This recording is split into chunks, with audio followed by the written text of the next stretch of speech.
Artigo escrito por Ellen G. White na revista The Signs of the Times, no dia 15 de dezembro de 1881.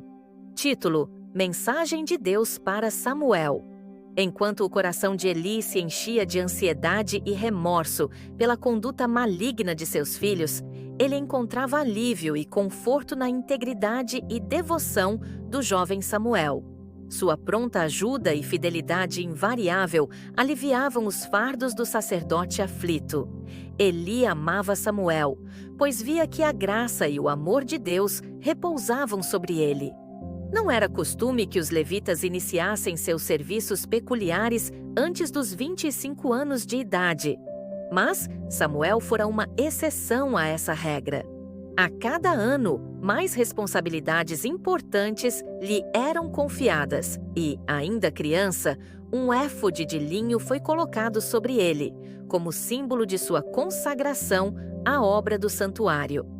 À medida que Samuel crescia, a ansiedade de seus pais em seu nome se tornou mais intensa.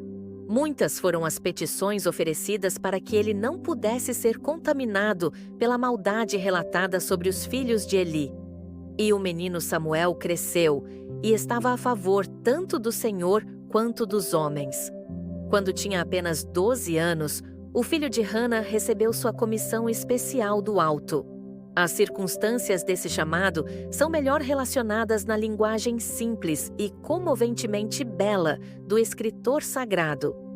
A palavra do Senhor era preciosa naqueles dias. Não havia visão aberta.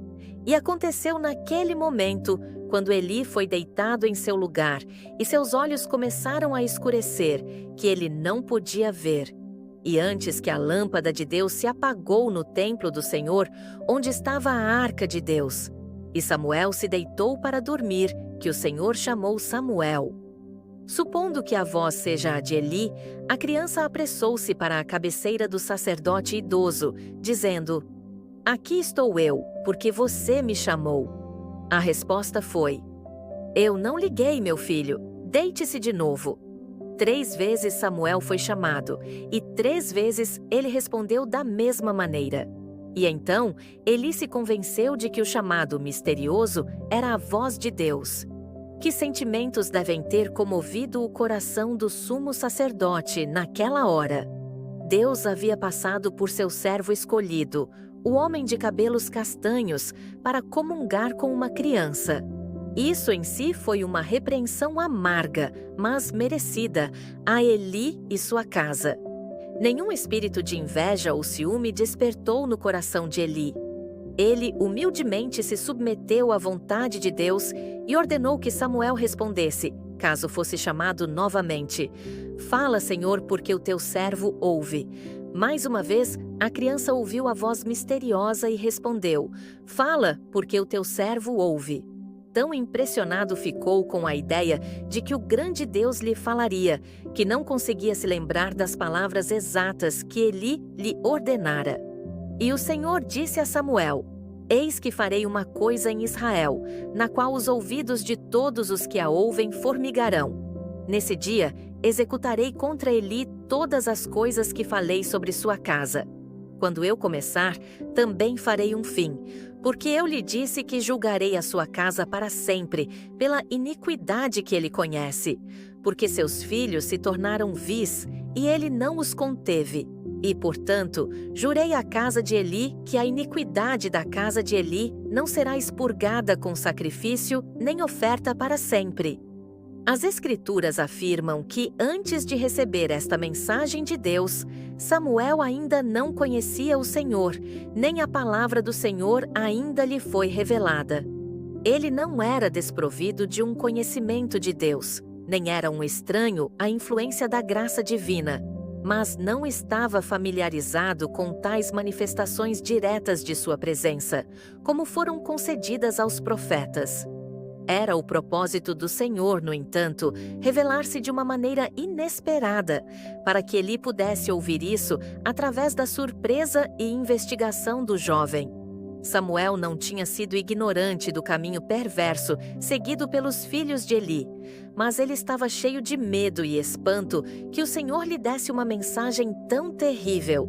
Ele se levantou pela manhã e assumiu seus deveres como de costume, mas com um fardo pesado em seu jovem coração. Quão seriamente ele ansia pela simpatia e conselho de seus pais naquela hora difícil! O Senhor não o ordenou que revelasse a terrível denúncia ao padre ou aos seus filhos. Portanto, ele permaneceu em silêncio, evitando ao máximo a presença de Eli. Ele tremia, para que alguma pergunta não o obrigasse a declarar os julgamentos divinos contra alguém que ele tanto amava e reverenciava. Eli estava confiante de que a mensagem dizia respeito a ele. Ele sentiu que alguma grande calamidade estava prestes a cair sobre ele e sua casa. Ele chamou Samuel e o encarregou solenemente de relatar fielmente o que o Senhor havia revelado. O jovem obedeceu, e quando o venerável homem ouviu a sentença terrível, ele se curvou em submissão mansa. É o Senhor, deixe-o fazer o que lhe parece bom.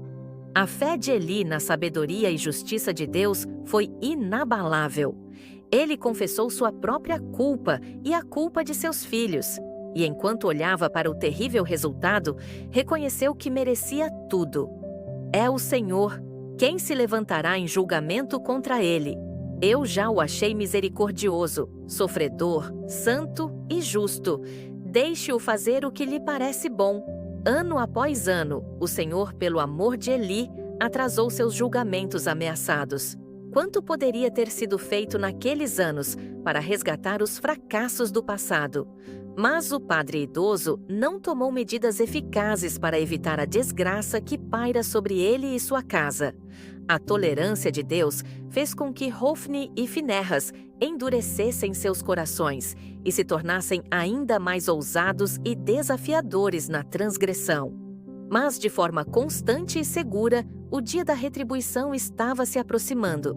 Cada advertência menosprezada, cada dia de liberdade condicional desperdiçada, tornou sua punição maior, sua desgraça mais certa.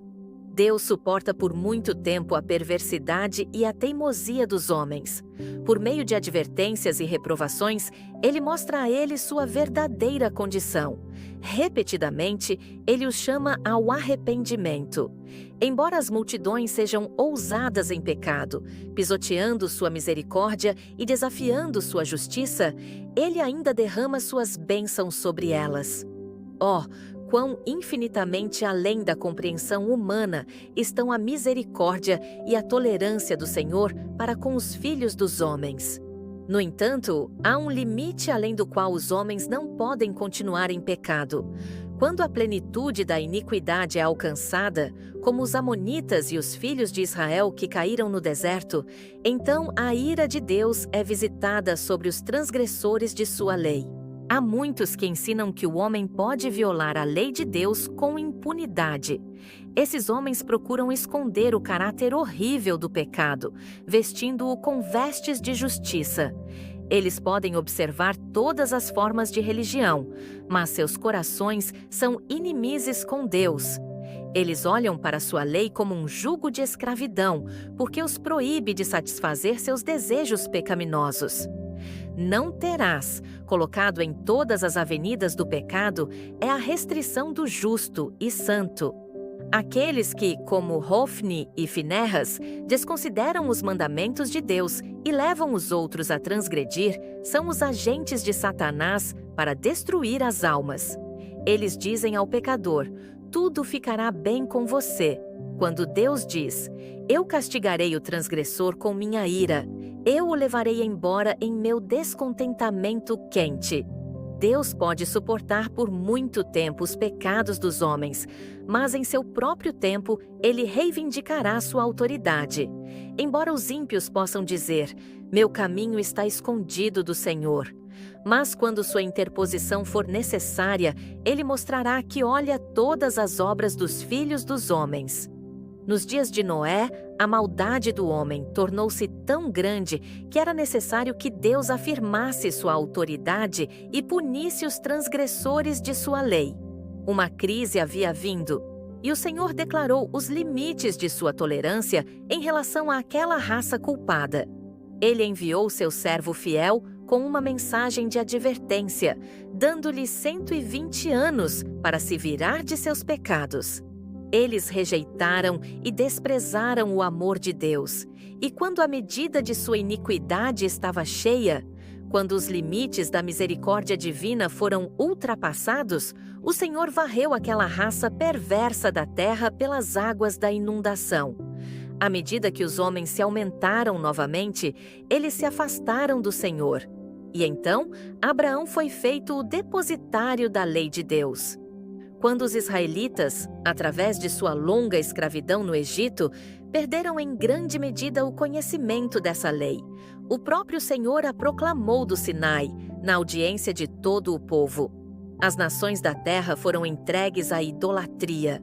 Foi para preservar os filhos dos homens da apostasia total que o Senhor manifestou seu poderoso poder ao trazer os israelitas para fora do Egito e estabelecê-los na terra de Canaã.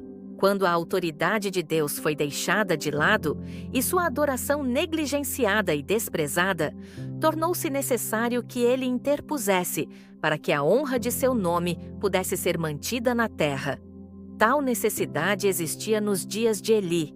Nada além de um poder divino poderia libertar a adoração e as ordenanças de Deus da corrupção e da desordem produzidas pelo curso de Hofni e Finéias. A mão de Deus deve ser distintamente reconhecida. Os agentes da apostasia de Israel devem ser destruídos, mas a nação não deve ser extinta. O serviço de Deus deve ser expurgado do pecado e dos pecadores, e a própria adoração honrada e exaltada. O povo de Deus clamava a ele com humilhação e jejum, para que a maldade dos ímpios chegasse ao fim. E enquanto ele manifestava seu poder como vingador dos ímpios, também apareceria como protetor dos justos. Embora suas orações pudessem parecer ignoradas por muito tempo, no devido tempo de Deus, eles viram que ele havia dado ouvidos às suas súplicas e lhes respondido com atos terríveis e justos. Em todas as eras, os julgamentos de Deus foram visitados na terra porque os homens transgrediram sua lei. O que, então, temos que esperar ao ver a maldade que prevalece nos dias de hoje? Um povo ingrato, esquecido do cuidado de Deus, sua longa tolerância e suas bênçãos inumeráveis, está demonstrando desprezo por sua santa lei. Muitos dos líderes reconhecidos na igreja e na nação quebram e ensinam os outros a quebrar essa lei, tão sagrada para Deus quanto seu próprio trono e nome. É hora de o próprio Senhor afirmar sua autoridade na terra. E Ele está fazendo isso por incêndios, por inundações, por tempestades. Ele remove seu cuidado protetor e providencial e visita seus julgamentos sobre os filhos dos homens. Nestes dias de perigo, devemos mostrar menos devoção à verdade de Deus e menos apego fervoroso à sua lei do que nos anos anteriores? Existe a própria condição das coisas que Cristo declarou que seriam, antes de sua segunda vinda em poder e glória. A impiedade predominante tende a paralisar e até mesmo a destruir a verdadeira fé e a piedade.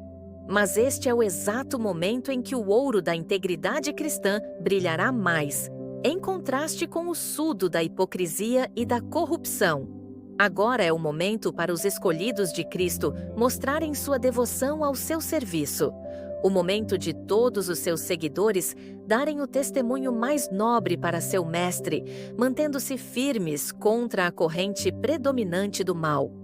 Ao vermos os resultados que se seguiram a um desrespeito à lei de Deus, desonestidade, roubo, licenciosidade, embriaguez e assassinato, estamos preparados para dizer com o salmista: Eu amo seus mandamentos acima do ouro, sim, acima do ouro fino. Em relação a eles, há uma grande recompensa. Quando a lei divina for posta de lado, a maior miséria resultará, tanto para as famílias quanto para a sociedade.